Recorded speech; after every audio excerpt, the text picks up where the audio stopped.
we've got one after another repeated attack onto one regional train that was heading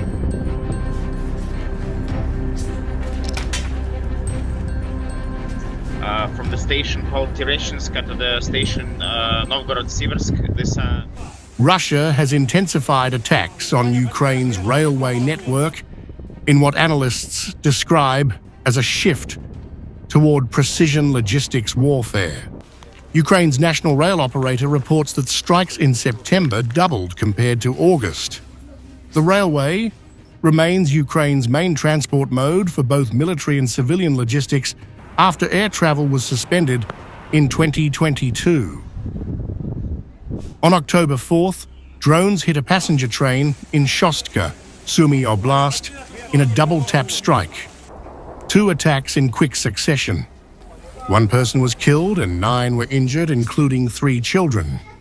Footage showed burning train cars and drone debris consistent with Shahed-type drones used by Russian forces for medium-range precision strikes.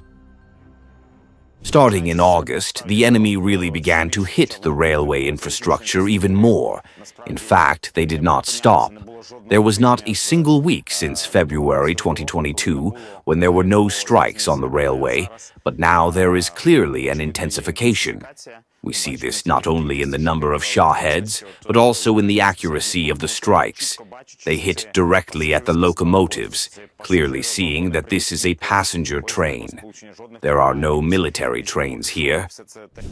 Petrovsky says the attacks show increased accuracy, striking locomotives, substations and junctions, key assets for train movement.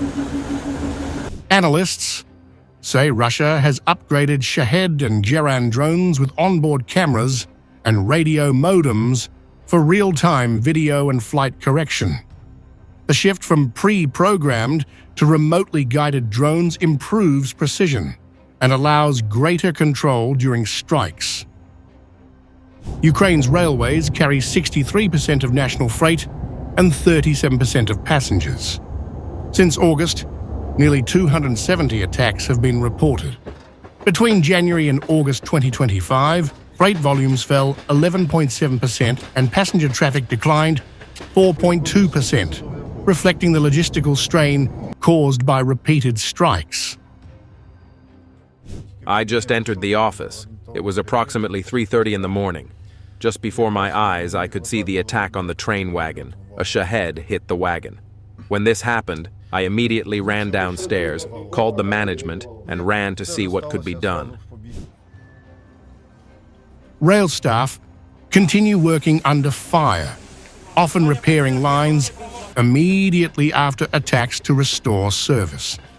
Teams can resume operations within hours, a crucial step to maintaining transport flow. We unwound the hoses and started extinguishing the fire. We ran back and forth 5 or 6 times to the bomb shelter and back because there were a lot of Shaheds flying. We tried to cool it down until we could finally put out the fire. Everyone is in their place, all great professionals who know their job. We restore the tracks so that there is movement, so that passengers can continue to go where they need to go. Analysts say these operations are part of a Russian effort to test infrastructure resilience and measure the cost of sustained disruption across Ukraine's transport grid. There is practically no night nowadays that we do not wake up from the fact that somewhere a substation is hit, somewhere a key junction station is hit, somewhere a rolling stock is hit. Their goal is to stop the railway. Our goal is to prevent the enemy from canceling rail trips. No matter how difficult the situation, we do not cancel trips. Russia's strikes on railway infrastructure highlight a strategic transition toward infrastructure-centric precision warfare.